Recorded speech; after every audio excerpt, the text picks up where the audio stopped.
ಶ್ರೀಗುರುಭ್ಯೋ ನಮಃ. ಹರಿಕಥಾಮೃತಸಾರ ಗುರುಗಳ ಕರುಣದಿಂದ ಪಣಿತು ಪೇಳುವೆ, ಪರಮ ಭಗವದ್ಭಕ್ತರಿದನಾದರದಿ ಕೇಳುವುದು.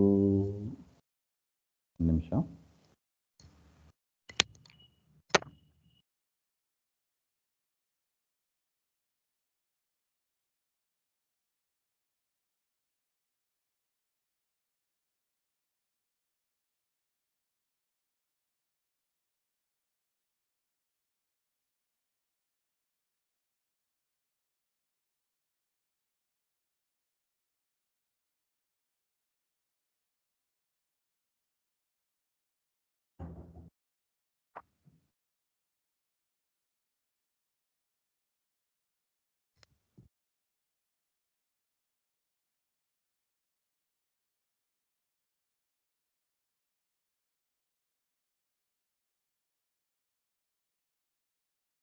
ಶ್ರೀಮದ್ ಹರಿಕಥಾಮೃತಸಾರ ದತ್ತ ಸ್ವಾತಂತ್ರ್ಯ ಸಂಧಿಯಲ್ಲಿ 13ನೇ ಶ್ಲೋಕ.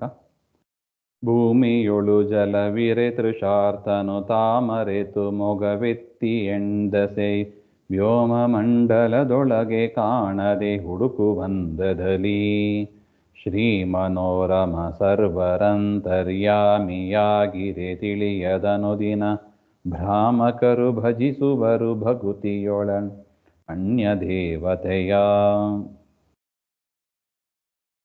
ಭೂಮಿಯೊಳು ಜಲವಿರೆ ತೃಷಾರ್ತನು ತಾಮರೆತು. ಒಬ್ಬನಿಗೆ ಬಾಯಾರಿಕೆ ಆಗಿದೆ. ಆ ಬಾಯಾರಿಕೆ ಆದ ವ್ಯಕ್ತಿ ನೀರನ್ನು ಎಲ್ಲಿ ಹುಡುಕಬೇಕು? ನೀರು ಬೇಕು ಅವನಿಗೆ. ನೀರಲ್ಲಿ ಹುಡುಕೋದು? ಭೂಮಿಯಲ್ಲಿ ಹುಡುಕಬೇಕು. ಅದನ್ನ ಗೊತ್ತಿಲ್ಲದೆ ಅದನ್ನ ಮರೆತು ಅವನೆಲ್ಲ ಆಕಾಶದಲ್ಲಿ ಹುಡುಕ್ತಾ ಕೂತಿರ್ತಾನೆ ಅಂತ ಇಟ್ಕೊಳ್ಳಿ. ಮುಖವೆತ್ತಿ, ಮುಖವನ್ನು ಮೇಲಕ್ಕೆ ಎತ್ತಿ ಆ ವ್ಯೋಮಮಂಡಲದೊಳಗೆ ಎಂದೆಸೆ ಕಾಣದೆ ಆಕಾಶದಲ್ಲಿ 8 ಕಡೆ ಹುಡುಕ್ತಾನೆ, ಎಲ್ಲಿದೆ ನೀರು, ಎಲ್ಲಿದೆ ನೀರು ಹಾಗೆ ಅಂತ. ಅದು ಗೊತ್ತಿಲ್ಲದೆ ಹೇಗೆ ಹುಡುಕ್ತಾನೋ ಅದೇ ತರಹ ಶ್ರೀ ಮನೋರಮ ಅಂದರೆ ರಮೆಯ ಇಷ್ಟಾರ್ಥಗಳನ್ನೆಲ್ಲ ಕೊಡತಕ್ಕ, ರಮೆಗೆ ಅತಿ ಪ್ರಿಯನಾದ ಪರಮಾತ್ಮ ಸರ್ವಾಂತರ್ಯಾಮಿ ಆಗಿರೆ. ಪರಮಾತ್ಮ ಸರ್ವಾಂತರ್ಯಾಮಿ, ಎಲ್ಲ ಜಡದಲ್ಲೂ ಅವನಿದ್ದಾನೆ, ಎಲ್ಲ ಚೇತರರಲ್ಲೂ ಜೀವರಲ್ಲೂ ಅವನಿದ್ದಾನೆ, ಎಲ್ಲರ ಹೃದಯದಲ್ಲೂ ಇದ್ದಾನೆ. ಅದನ್ನು ಗೊತ್ತಿಲ್ಲದೆ, ಅದನ್ನು ತಿಳಿಯದೆ ಭ್ರಾಮಕರು, ಆ ಅಜ್ಞಾನಿಗಳು, ಗರ್ವ ಪಡೋದು, ಹೊಟ್ಟೆಕಿಚ್ಚು ಪಡೋದು ಅದೆಲ್ಲ ಇರತಕ್ಕ ಆ ಅಜ್ಞಾನಿಗಳು ಅನ್ಯ ದೇವತೆಯ ಭಕುತಿಯಲ್ಲಿ ಭಜಿಸುವರು. ಬೇರೆ ದೇವತೆಗಳನ್ನ ಅವ್ರು ಹೋಗಿ ಪೂಜೆ ಮಾಡ್ತಾರೆ. ಸರ್ವಾಂತರ್ಯಾಮಿಯಾದ ಪರಮಾತ್ಮನನ್ನ ಬಿಟ್ಟು ಬೇರೆ ದೇವತೆಗಳನ್ನ ಪೂಜೆ ಮಾಡ್ತಾರೆ. ಎಷ್ಟು ಗುರು ಅನುಗ್ರಹ ನೋಡಿ. ಭಗವದ್ಗೀತೆಯಲ್ಲೂ ಕೂಡ ಇದೇ ವಿಚಾರ ಬಂದಿದೆ ನಮಗೆ.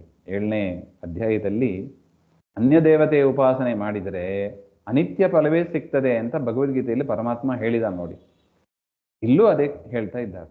ಅಜ್ಞಾನಿಯಾದವ ಸರ್ವೋತ್ತಮನಾದ ಪರಮಾತ್ಮನನ್ನು ಬಿಟ್ಟು, ಸ್ವತಂತ್ರನಾದ ಪರಮಾತ್ಮನನ್ನು ಬಿಟ್ಟು, ಎಲ್ಲ ಕಾಮನೆಗಳನ್ನು ಕೊಡುವ ಪರದೇವತೆ ಆ ಲಕ್ಷ್ಮೀನಾರಾಯಣನನ್ನು ಬಿಟ್ಟು ಬೇರೆ ದೇವತೆಗಳನ್ನು ಯಾಕೆ ಬೇಡಬೇಕು?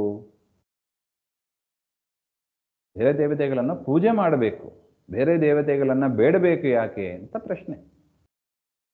ಅಂದ್ರೆ ಯಾರಲ್ಲೇ ಬೇಡಿದರೂ ಕೂಡ ಕೊಡೋದು ಯಾರು? ದೇವರೇ.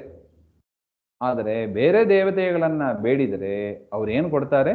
ಅನಿತ್ಯವಾದದ್ದನ್ನೇ ಕೊಡ್ತಾರೆ. ನಿತ್ಯವಾದದ್ದನ್ನು ಕೊಡೋದಿಲ್ಲ, ಅನಿತ್ಯವಾದದ್ದನ್ನ ಮಾತ್ರ ಕೊಡ್ತಾರೆ. ನಿತ್ಯವಾದದನ್ನು ಕೊಡುವವ ದೇವರೇ ಹಾಗೆಂದು ಭಗವದ್ಗೀತೆಯಲ್ಲಿ ನಾವು ನೋಡಿದ್ದೀವಿ. ನೋಡಿ ಎಷ್ಟು ಚಂದ ಇದೆ ನೋಡಿ. ಅದರಿಂದ ಅದೇ ರೀತಿಯಾಗಿ ಅಜ್ಞಾನಿಯಾದವ ಹೇಗೆ ಬಾಯಾರಿದವ ಆಕಾಶದಲ್ಲಿ 8 ದಿಕ್ಕಲ್ಲೂ ಹುಡುಕ್ತಾನೆ, ಕೊನೆಯಲ್ಲಿ ಸಿಗೋದಿಲ್ಲ. ಅದೇ ತರ ಪರಮಾತ್ಮನನ್ನ ಮರೆತು ಎಲ್ಲ ಕಡೆ ಇರುವವನು, ಅಂತರ್ಯಾಮಿಯಾಗಿ ಇರುವವನು, ಅವನನ್ನ ನೋಡದೆ ತಿಳಿಯದೆ ಬೇರೆ ದೇವತೆಯನ್ನು ಉಪಾಸನೆ ಮಾಡಿ ಫಲ ಪಡೆದು ಅವರೇನು ಸದ್ಗತಿಯನ್ನ, ನಿತ್ಯವಾದ ಗತಿಯನ್ನ ಏನು ಹೊಂದುತ್ತಾರೆ? ಹೊಂದೋದಿಲ್ಲ ಅಂತ ಅರ್ಥ.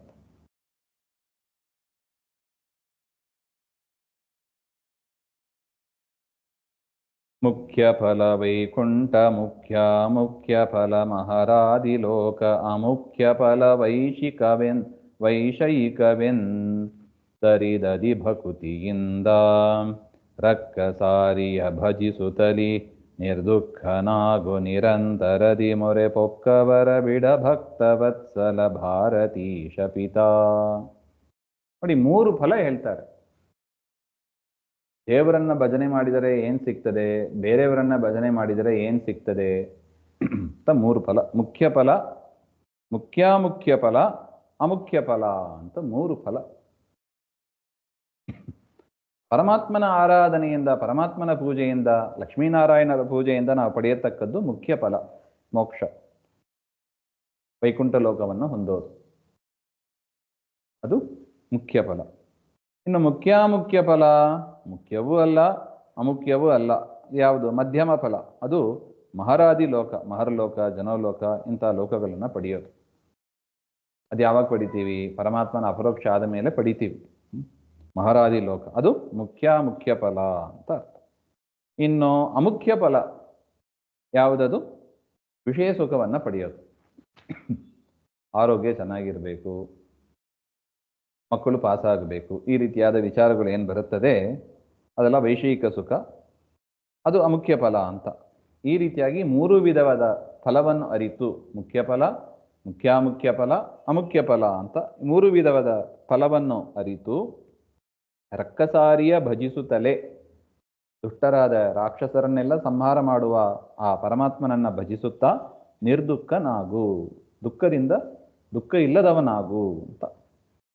ಭಕ್ತವತ್ಸಲ, ಈ ರೀತಿಯಾಗಿ ಯಾರು ಉಪಾಸನೆ ಮಾಡ್ತಾರೆ ಅಂತ ಪರಮಾತ್ಮನನ್ನು ಉಪಾಸನೆ ಮಾಡುವವರು, ಅಂಥವರನ್ನ ಭಕ್ತವತ್ಸಲನಾದ ಪರಮಾತ್ಮ ಭಾರತೀಶ ಪಿತ, ಭಾರತೀಯ ರಮಣನಾದ ಮುಖ್ಯ ಪ್ರಾಣದೇವರ ತಂದೆ.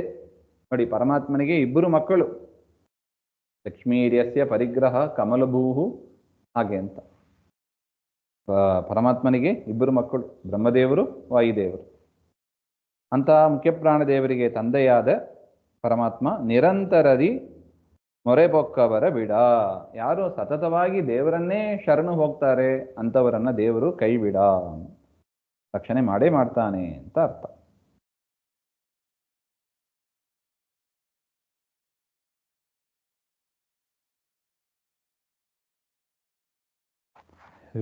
ವ್ಯಾಧಿಯಂ ಪೀಡಿತ ಶಿಶುವಿಗೆ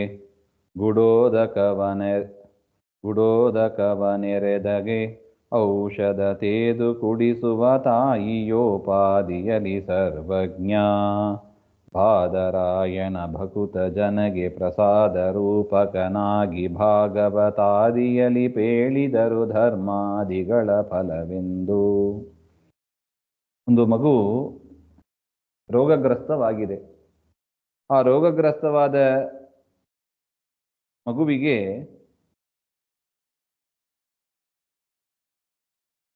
ತಾಯಿಯಾದವರು ಏನು ಮಾಡ್ತಾರೆ?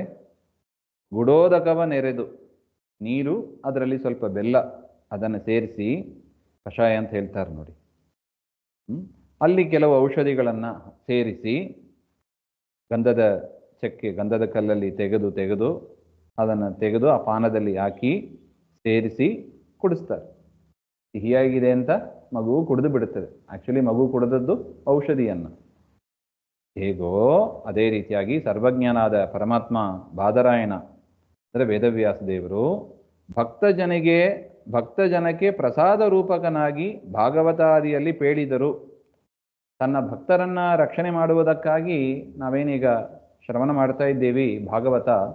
ಆ ಭಾಗವತ ಮುಂತಾದ ಗ್ರಂಥಗಳಲ್ಲಿ ಹೇಳಿದಂತೆ ಧರ್ಮಾರ್ಥಗಳೇ ಫಲವೆಂದು, ಧರ್ಮ, ಅರ್ಥ, ಕಾಮ, ಮೋಕ್ಷ ಅಂತ ಚತುರ್ವಿಧ ಪುರುಷಾರ್ಥ ಇದೆ.